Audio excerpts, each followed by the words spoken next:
Welcome to another fast train video tour where we bring together the greatest hits of the archaeology world. We often share this kind of content on this channel, so if you're interested, don't forget to click the subscribe button. While you subscribe, let's press the play button and start our journey to the past. Lady Rye. Archaeologists and historians have long since stopped keeping track of the number of ancient mummies found in Egypt over years of excavations. But for the mummy of Lady Rye, we can say that it is the best preserved ancient Egyptian mummy found to date. A noblewoman who lived during the 18th dynasty, Lady Rye served as a nursemaid to Queen Ahmose Nefertari more than 3,500 years ago.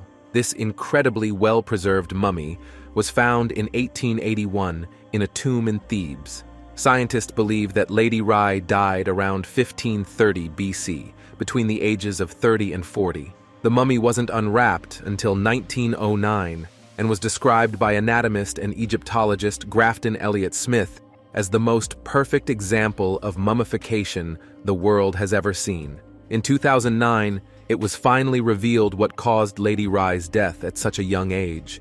She had aortic vascular disease and atherosclerosis in her heart. Her mummy is currently on display in the collection of the Egyptian Museum in Cairo. Kroisos Kouros.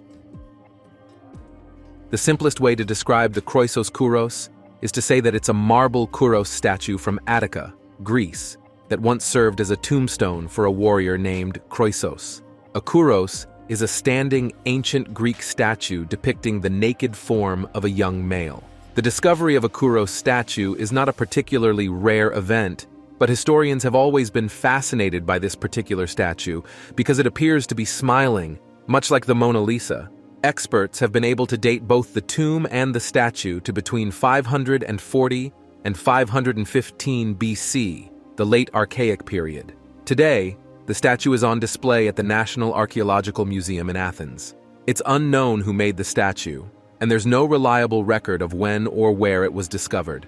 The first direct evidence of its existence came in 1937, when it was recorded as being in the hands of an art dealer named M. Roussos in Paris. A later investigation revealed that it was probably stolen from a burial mound in Anavissos many years before. The inscription on the statue's base, when translated to English, reads, "Stop and show pity and reverence to Kroisos, dead, who was killed in the front ranks, destroyed by raging Ares." El Gem Amphitheater. The ancient Romans were known for building colosseums and amphitheaters, but the most magnificent structure they ever built wasn't in their own country of Italy. The El Gem Amphitheater in Tunisia is one of the largest amphitheaters in the world, and it's also one of the best preserved Roman ruins on the planet. According to historical records, work on El Gem was completed in 238 AD and had a capacity of approximately 35,000 people. In terms of Roman sporting entertainment and theatrical performances, this place was like the Wimbledon Stadium of its day. By the Middle Ages, the amphitheater was converted into a fortress, and in the 18th century, it was used for gunpowder production. For the next century, it was used to store grain, and it was even used as a shopping mall. Eventually, someone decided that this ancient monument needed to be preserved and shown more respect. It's been a UNESCO World Heritage Site since 1979. Stone Circle in Ukraine. Many countries in Europe have their own version of the famous stone circle, Stonehenge, in England. Europe's prehistoric inhabitants loved to build stone circles and mounds, and nobody's entirely sure why. However, as this recently discovered stone circle in Ukraine demonstrates, it was a widespread practice. Discovered in May 2021 and dubbed the Ukrainian Stonehenge by the country's press. The mound is located in the village of Novoalexandrivka and is thought to be a little over 5,000 years old. That makes it older than the Egyptian pyramids. It was most likely created by indigenous Indo-European tribes. Unlike Stonehenge, this mound appears to have been used for human burials.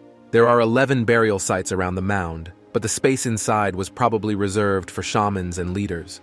The many stone slabs that make up the monument appear to have been cut by hand and are thought to have been transported to the area by water. After excavation work is completed in late 2022, local authorities hope to turn the area into an open-air museum. couple buried together in India. How do you feel about being buried in the same grave as your spouse or partner? Do you find the idea romantic or a little bit creepy? We know of one such grave found in 2019 in the village of Rakhigarhi in the Indian state of Haryana, at the site of an ancient Harappan city. It's thought that the man and woman died at the same time and were buried together approximately 4,500 years ago. There are no obvious signs of injury on their skeletons, so it's impossible to know what caused their deaths. The man was around 35 when he died, and the woman was 10 years younger, making natural causes unlikely for both of them. Everything else in the grave is considered normal for a burial from this period, from earthen pots to semi-precious jewelry made from stone beads. Harappan graves are known among archaeologists for their relative austerity, so the lack of other grave goods isn't a surprise, and it doesn't mean the couple was of low social status. This isn't the only instance of a couple being discovered buried together in the history of the region, but it's the first since the 1950s. Hangzhou hand cannon. The Hangzhou hand cannon is the oldest firearm in the world. We're guessing you'd like a little more information than that, so let's get into the details. The bronze hand cannon was produced no later than 1288, making it the oldest known firearm in history. The weapon was found during archaeological excavations in the 1970s in the village of Banlachengzi in China's Heilongjiang province.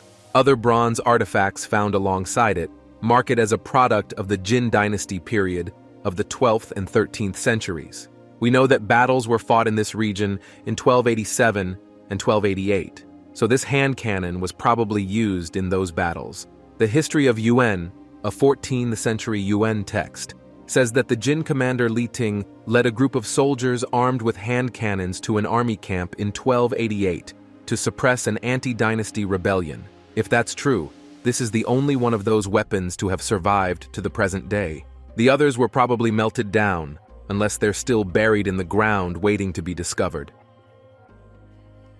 Hand and footprints on the Tibetan plateau.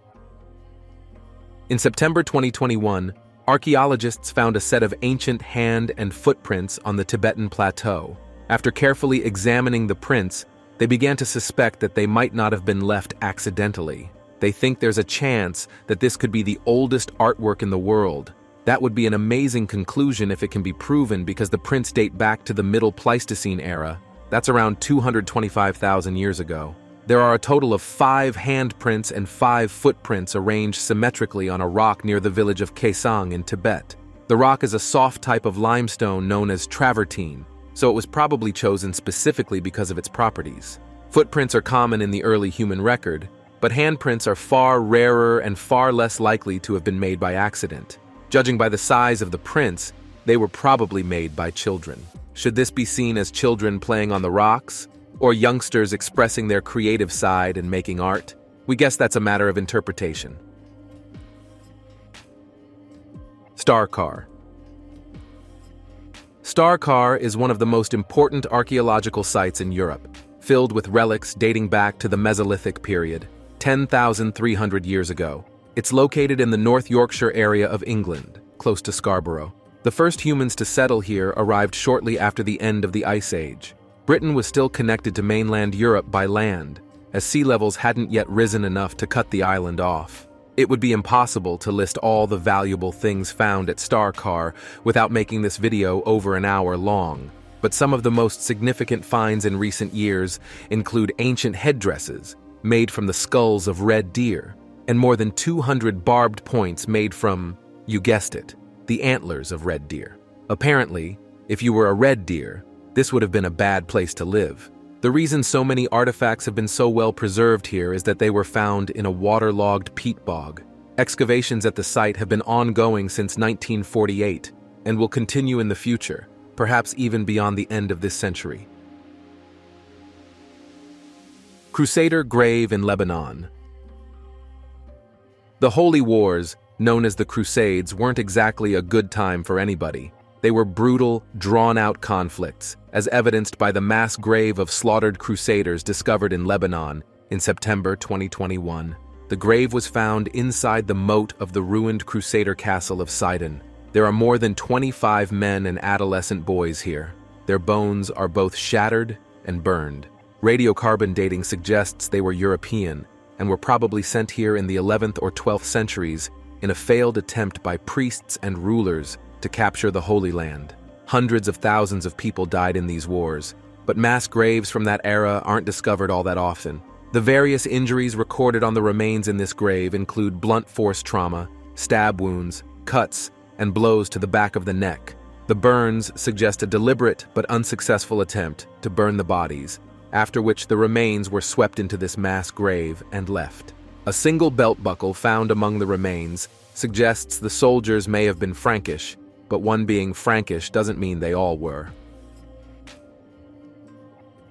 Kasubi tombs. The Kasubi tombs in Kampala, Uganda, are the final resting place of 4 Kabakas, the name given to the kings of Buganda, a Bantu kingdom in Uganda.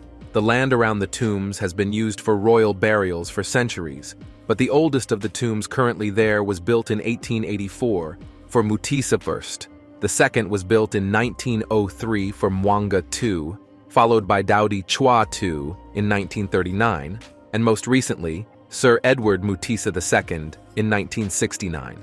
The current tombs might not strictly qualify as ancient, but they're still regarded as a vitally important spiritual center for the Baganda people and were deemed internationally important enough to be declared a UNESCO World Heritage Site in 2001. UNESCO described the Kasubi tombs as among the most remarkable groups of buildings constructed using entirely vegetable materials in Africa. Sadly, the tombs were almost completely destroyed by a fire in March 2010.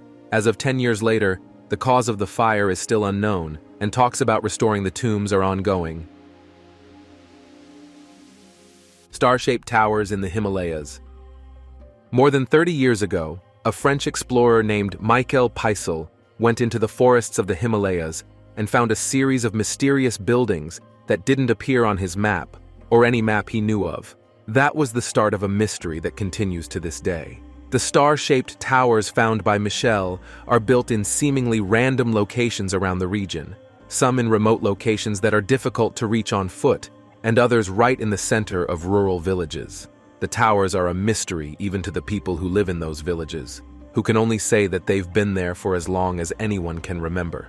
Nobody knows who built them or why. Even the secret of how they were built has been lost, but it must have been a challenging task to transport the building materials into place, as in many cases, the land around the monuments is marshland, and there are no roads leading to or between them. The oldest of the towers was built around 1,200 years ago, and the most recent was built around 500 years after that. When the people who built them disappeared, they took the knowledge of what the star-shaped structures were used for with them. Dresden Codex. Our final artifact has a misleading name. It's called the Dresden Codex, but it's not of German origin. It's actually a relic of pre-Columbian Mexico and was most likely created in or around Chichen Itza in the 11th century. It's a beautiful thing to look at, but closer inspection of it might give you cause for concern. Some people who've given the Codex their full attention fear that it's a prophecy that predicts the date, time, and nature of the events that will bring about the end of human civilization on planet Earth. Those who are less dramatic tend to believe it's merely a star chart that was used to predict solar and lunar eclipses. The Codex closely predicts the movements of stellar objects, including the Moon, the Sun, and Venus, as they would have been visible to the naked eye at the time of its creation. Of course, the people who think it's just a star chart will look very silly if the world does end on the date predicted by doomsday theorists, which is in about 80 years' time. Still, is that something you'd really want to be right about? Subscribe to the channel and turn on notifications so you're the first to know when a new video drops. Thanks for watching, and we'll see you in the next video.